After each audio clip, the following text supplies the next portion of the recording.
আসসালামু আলাইকুম রহমতুল্লাহি ওবরাকাতুহু। আমি অনেকগুলো চারা কিনে নিয়ে আসছি। এখানে ৮০ টাকার চারা আছে, ঠিক আছে। তার মধ্যে বেগুনের চারা আছে ৪টা, তারপরে মরিচের চারা আছে 4টা। দেখি এর থেকে কি পরিমাণ ফলন হয় সেটা আপনাদের দেখাবো ইনশাল্লাহ। এখন কথা হলো, এই যে মরিচের চারাগুলোর কথা এর আগেও বলেছিলাম, আপনি লাগাই রাখেন, শুধু রিজিকের মালিক আল্লাহ। 12 মাস মরিচ খাওয়া যাবে, ঠিক আছে। যেমন এই যে আমার পাশেই মরিচ গাছ আছে, এর মধ্যে ফাঁকে ফাঁকে মরিচ আছে, গাছগুলো বৃদ্ধ হয়ে গেছে। এখন পাশাপাশি অন্য গাছ আবার লাগাই দিচ্ছি। হ্যাঁ, আমার খাওয়ার জন্য বাসায় মোটামুটি এখান থেকেই হয়ে যায়, ঠিক আছে, কেনা লাগে না। অতিরিক্ত চাপ পড়লে হয়তো মেহমান আসলে তখন হয়তো কিছু মরিচ লাগে, অন্যথা আমার এখান থেকেই যা হয় তাতে আলহামদুলিল্লাহ যথেষ্ট পরিমাণের মরিচ হয়ে যায়। তো আমি মাটি তৈরি করেছি, মাটিটা একেবারে জৈব সার দিয়ে করা, ঠিক আছে, একেবারে জৈব সার দিয়ে করা। অনেক সুন্দর করে মাটিগুলো তৈরি করেছি। এখন আমি মরিচের চারাগুলো লাগিয়ে দেব। আপনারাও এইভাবে সিমেন্ট দিয়ে অথবা জিও ব্যাগ কিনে বাজার থেকে 1টা 2টা করে চারা লাগিয়ে রাখেন, 12 মাস মরিচ খেতে পারবেন ইনশাআল্লাহ। এই মরিচ গাছগুলো কি অবস্থা হয়, কেমন হয়, কেমন মরিচ হয়, আমি আপডেট দেব ইনশাআল্লাহ, দেখবেন। তখন আপনার ইচ্ছা হবে যে আপনিও আপনার বাড়ির ছাদ, বাড়ির আঙিনায়, হ্যাঁ, আলোযুক্ত জায়গা হতে হবে, রৌদ্র থাকতে হবে।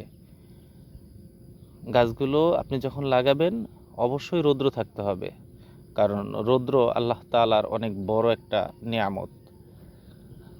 তাছাড়া কখনো গাছ হবে না। আপনি যত গাছই লাগান, যে কোনো গাছ লাগান, আপনার অবশ্যই সূর্যের আলো থাকতে হবে। সূর্যের আলো না থাকলে আপনার গাছ ভালো হবে না। আচ্ছা, দেখেন আমি চারাটা লাগাবো।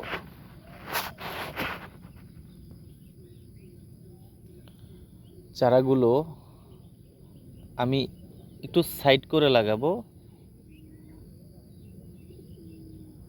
যেন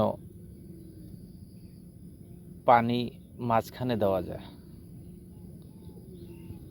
সব কালো মরিচ এখানে।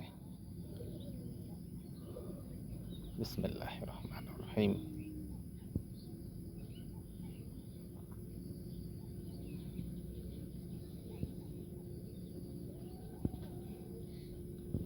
বিসমিল্লাহির রহমানির রহিম।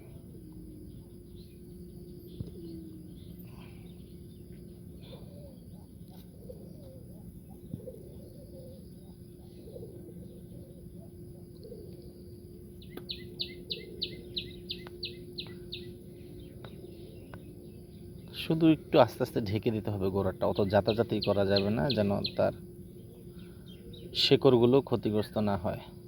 অতিরিক্ত চাপাচাপি করা যাবে না।